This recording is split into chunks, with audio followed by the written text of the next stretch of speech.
Hey everybody, it is Eric, it is Nick. We are back from the real hoopties of New Jersey at New Jersey Motorsports Park, where we answered some crucial questions like, are the judges secretly fans of Christian hair metal? Who turned Lemon's 8 millionth lap? And can Studebaker maintain a 100% success rate for the Index of Effluency?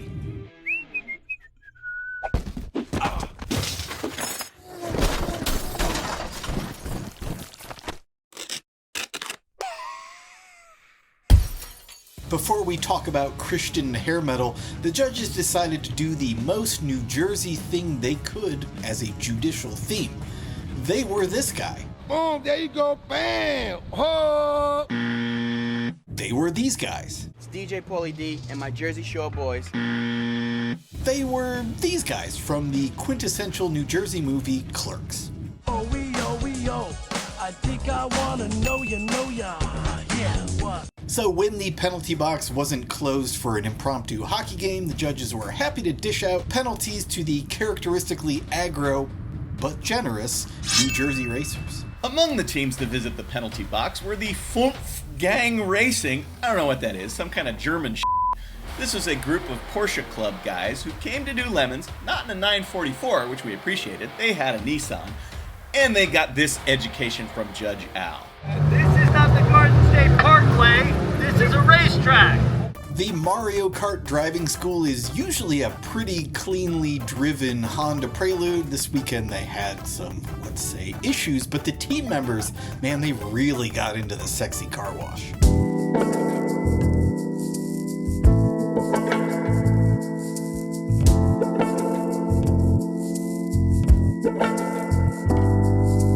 Alright, let's not keep our fans waiting on the subject of Christian hair metal. Now, back at Mid-Ohio, Judge Randy saw this Sesame Street Outlaws Saturn, and he appreciated their World War II Dazzle camo, but he said, you know what? You guys are really close from having a Striper theme. You guys know Striper. I don't. Now, Striper, of course, is a Christian hair metal band. They've got such smash hits as To Hell with the Devil, No More Hell to Pay, and Goddamn Evil. In other words, they're a wholesome hair metal band with pious themes who also wore skin-tight yellow and black striped outfits. Anyway, back at Mid-Ohio, Sesame Street Outlaws said to Randy, oh yeah, we could probably do that. Now, this is a two-car team. They have the Saturn, and they also have this Studebaker, which is done in a Muppet movie theme with Dr. Teeth and the Electric Mayhem. So the obvious move for a Sesame Street-based team with Muppet tendencies was to mash up Dr. Teeth with 1980s Christian hair metal band Striper, building a full stage to play their anthem, To Hell with the Devil, for the benefit of Randy, who made one offhand comment.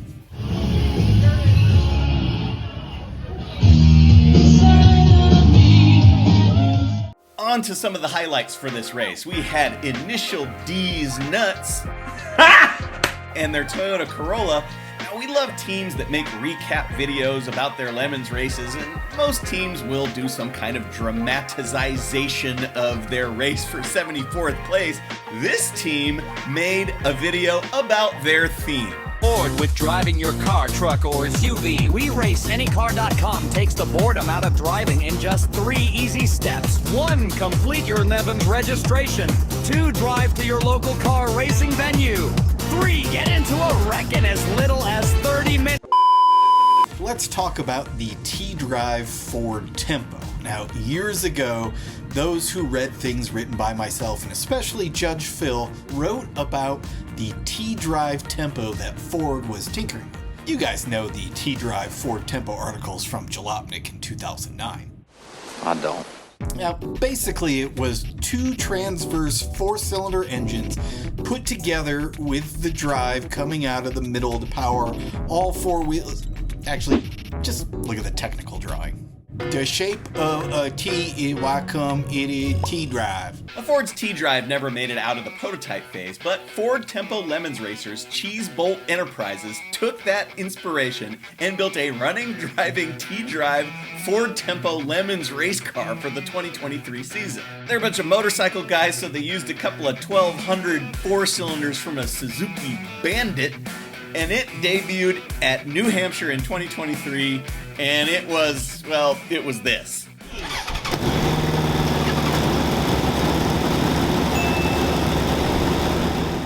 Now, it sat for a while, but Cheesebolt dusted it off this year and gave it a fresh paint job. Since Ford's GT had recently set a Nürburgring record at 6:15, they painted it as a perfect replica and decided that they were not only going to beat that time but knock 6 full seconds off it, aiming for a 6:09 lap to match their car number for the last decade also. Is a 6:09 at NJMP fast? Well, the Studebaker ran a 2:07. So yeah, they blew past their target time, and in fact, they did it by so much there was some worry the tempo was so fast the T might become a lowercase j. Oh, hell! Over the years, NJMP has become one of the Lemons races that is chock full of spectacular themes. There's almost too many to cover here, so here's a quick rundown. First, we had Garage Heroes in Training, and they did an excellent Austin Powers theme, which we've seen before, but this team got their Austin Powers out of cold storage. They had an Austin Powers musical performance, and at one point, they had to turn their Honda around in the penalty box in Austin Powers fashion. On the subject of movie themes, Zero Energy were back with their annual Mad Max theme. This year they were doing Beyond Thunderdome, so they brought Lemons to Bartertown from the movie. Or maybe they brought Bartertown to Lemons. What if Lemons was the Bartertown we made along the way? Racing leads to Robin. Robin leads to crashing, and that was damn near the death of us all. And then there was the Bavarian Cream Motorsports, which is a replica of the Listerine-sponsored BMW E36 from the greatest era of motorsport of all time, 1990s British touring car racing. So, John Cleland is sandwiched between the two BMWs. I'm going for first, says John Cleland. And for their theme, instead of the racing, they focused on the Listerine. Turns out there was a recent incident in the Netherlands where someone was busted for smuggling drugs inside Listerine bottles. We also had regular New Jersey visitors Valve Tap Racing and their 2 Chrysler Cordovas. Not that a pair of needs a theme, but they shot a used car lot commercial on site, and that was hella sweet. This is the only hey, you're in my shot. Hey, this is the only one we've got. Limited edition, Bright Star Blue. What is this? Crazy cow, oh my God, that's wrong. There we go, $316. That's what it costs. Hornet's Nest Racing towed up from Charlotte, and instead of the Dead Rabbits and Gangs of New York, they were the Wounded Conies from the lesser-known sequel, Gangs of New York 2, Gangs of Newark. Pork roll! Taylor Hill! Oh, there you go, man! Oh! White Powder Racing showed up as the poorly prepared, still partying hard at middle-aged version of the Power Rangers.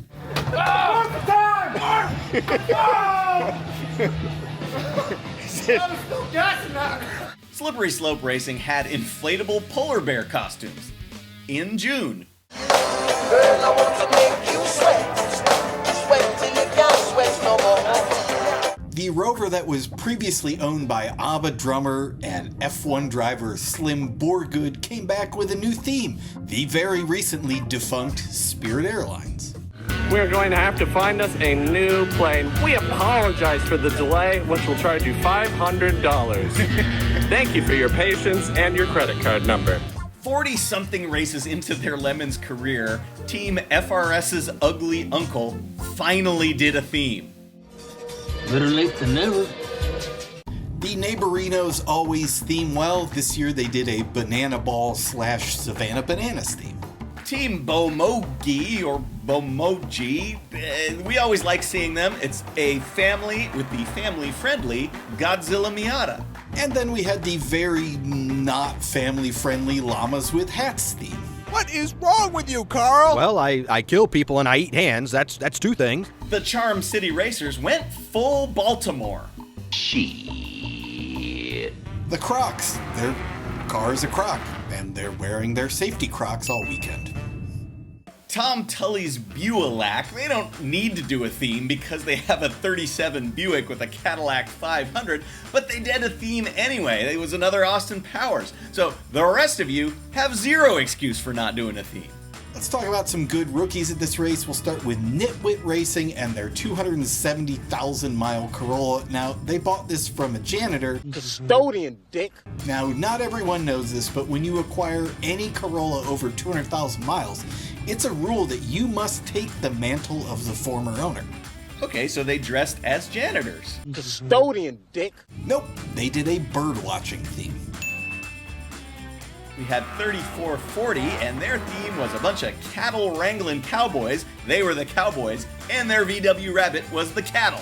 Another rookie team, Team Hambox, they painted their Honda Civics with the cat that showed up at their shop while they were working on the car.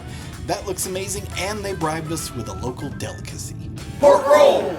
Lemons has a history of teams that have very literal names. For example, Team Rob, his two loser friends, and stupid brother, and also Dumb, Dumber, Dumbest, and Mike. This team, they've run for a long time. They're called Great Globs of Oil.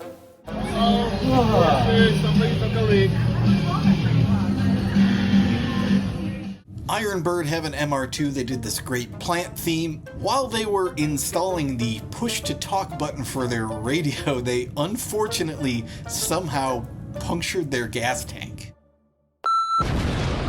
Hopes and Dreams Racing, they've been around for a long time. They have a bunch of Lemons cars that have a bunch of problems. Go racing Lemons. It'll be fun.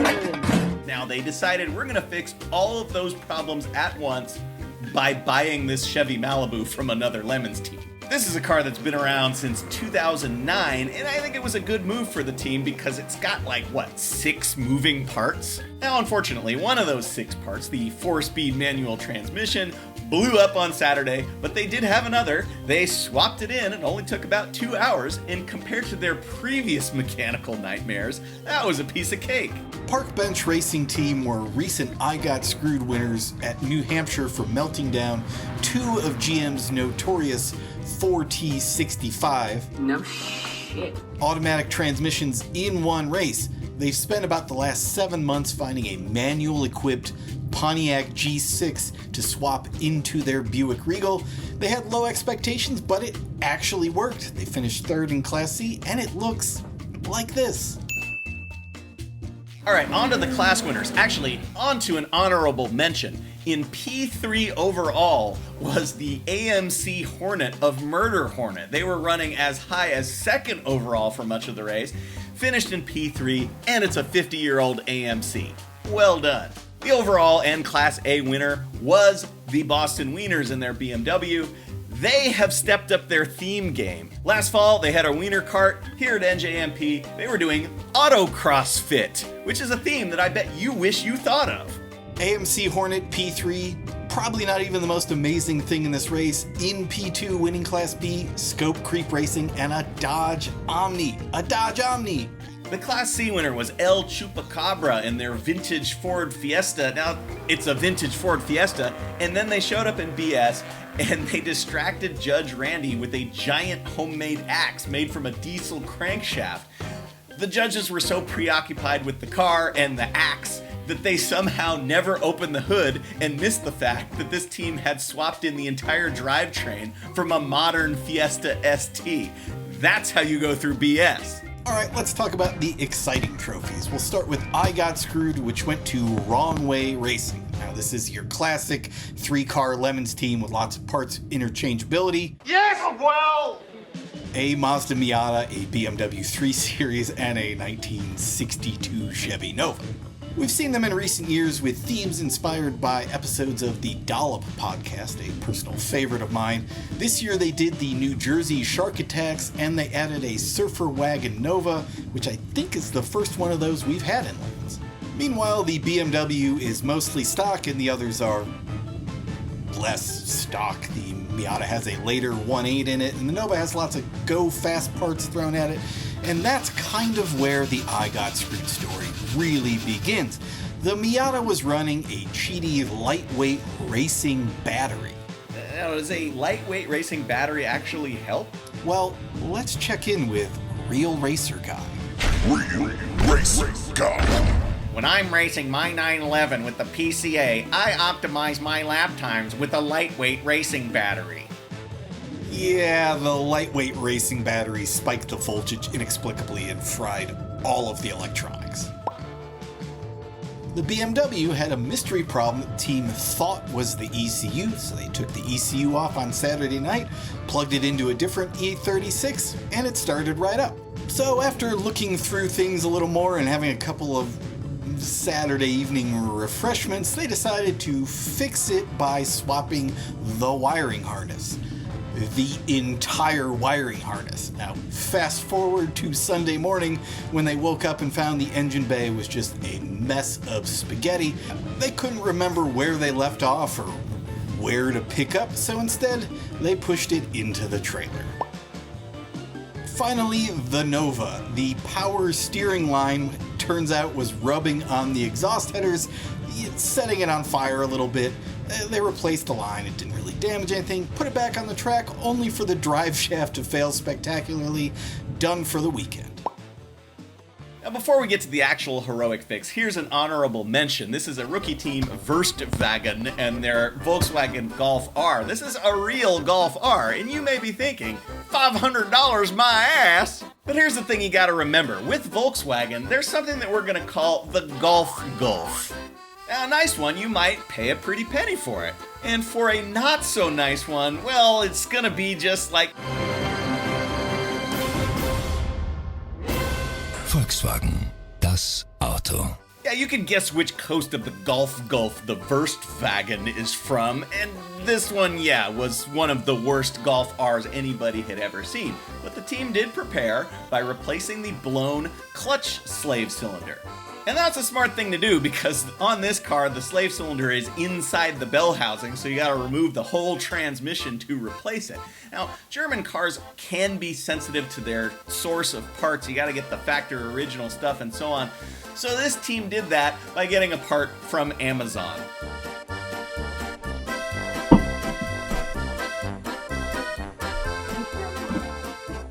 Yeah, obviously that part immediately failed, and instead of removing the transmission again, the drivers decided they were just gonna, not use the clutch. And as a result, they had sometimes first and second, sometimes they had fourth, sometimes they had fifth. Did they ever have all at once? No.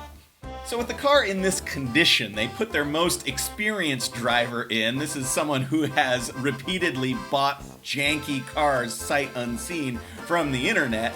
She clocked most of the laps on Saturday and said, yeah, this thing is just kind of fine. And so the remainder of their drivers, some of whom had just learned to drive stick, are now driving a car that doesn't have a clutch at all, and they basically kind of limped it around until the transmission completely exploded. Before that happened, they were able to get 8 of their 11 registered drivers into the car, which was kind of heroic.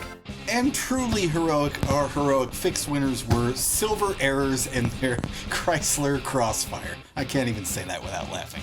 Now, this team was fresh off their Halloween meets gasoline win at Carolina Motorsports Park, and they brought an OG punk rock theme to New Jersey, obviously paying homage to the biggest Ramones song in history.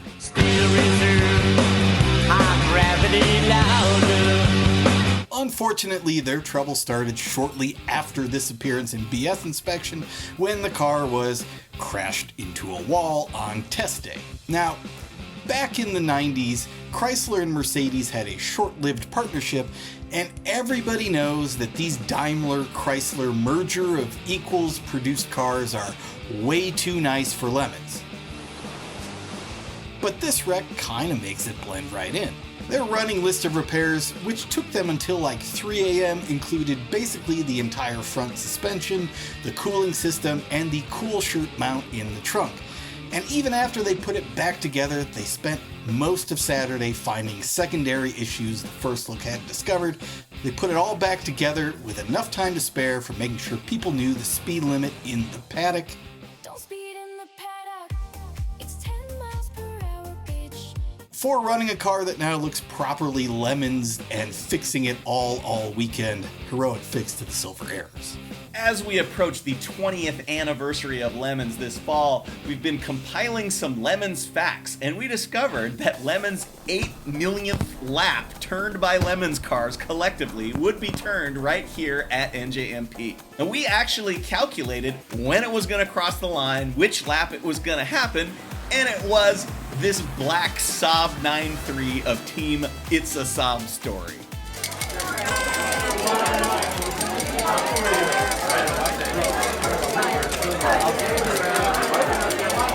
This was a momentous occasion. We were happy it was a Saab, and the Saab team immediately celebrated by losing a wheel off of the car.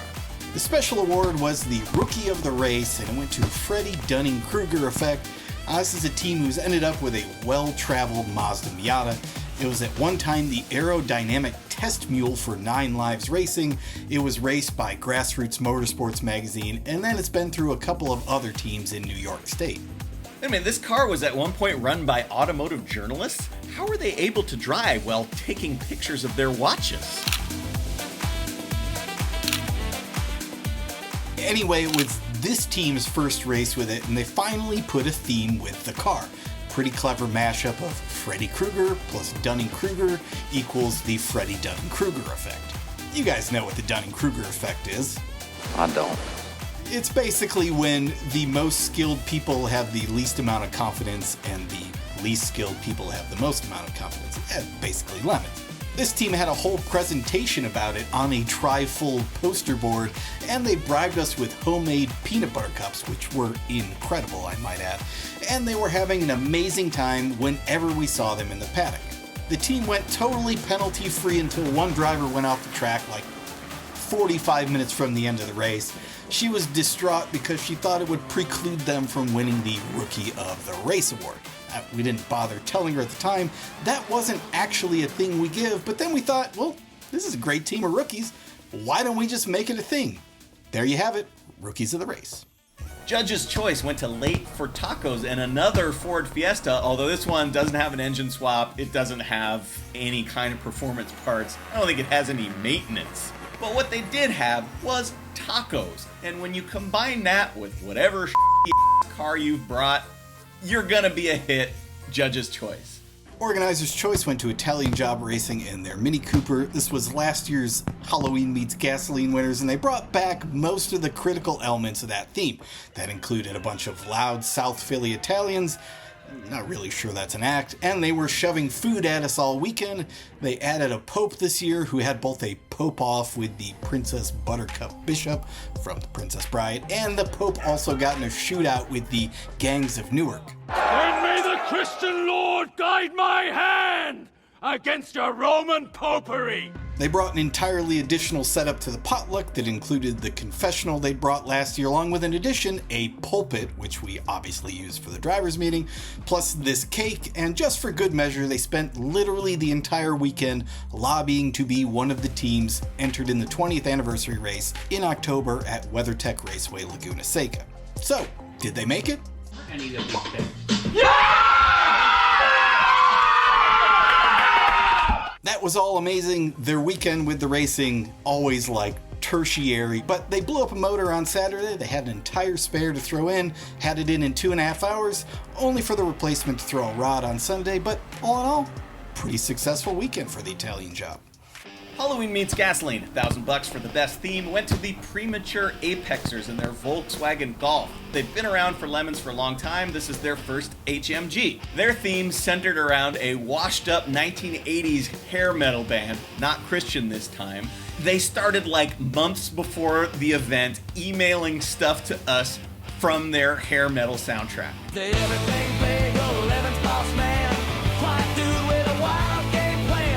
And as with most HMG winners, they kept the theme up for the entire race weekend. They had a soundtrack, a green room, hard partying, and naturally, a Volkswagen with a blown-up engine. Volkswagen, das Auto. They were also the Saturday Paddock Potluck Party hosts, and they went out of their way to make sure all the other teams around them were having fun. All in all, a solid, well-deserved first ever HMG. The Index of Effluency, the top prize for the worst car that does the best, went to Sesame Street Outlaws. Now, to date, every single Studebaker that has shown up for Lemons has won an IOE, except one. This one. Now, we mentioned it earlier, but this is Sesame Street Outlaws 1951 Studebaker Commander, and they've made 2 unsuccessful attempts at winning the IOE, and as of Saturday at this race, this one also looked like it might be in jeopardy. What is the dipped pork sandwich? The pork sandwich, pork roll? No. What is pork sandwich? None of the above. The Studebaker had major fuel and steering problems that sidelined it for a whole lot of Saturday. They spent Saturday afternoon and evening welding on it just super late into the night, finally coaxed it into shape to run Sunday morning. And after a couple of quick stops to check some fresh welding, the Commander was then moving right along.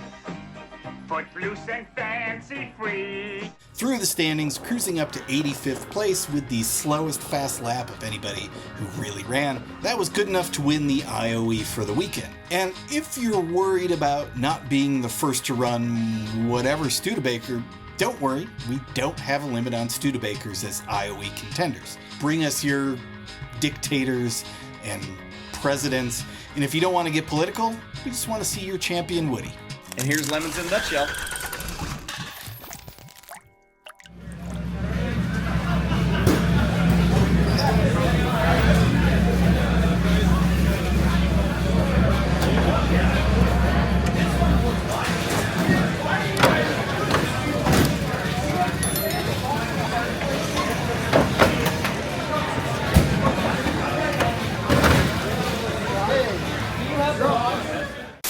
Every second you don't subscribe or watch one of these videos, another Vega is sent to the crusher. Won't you help us save Classic?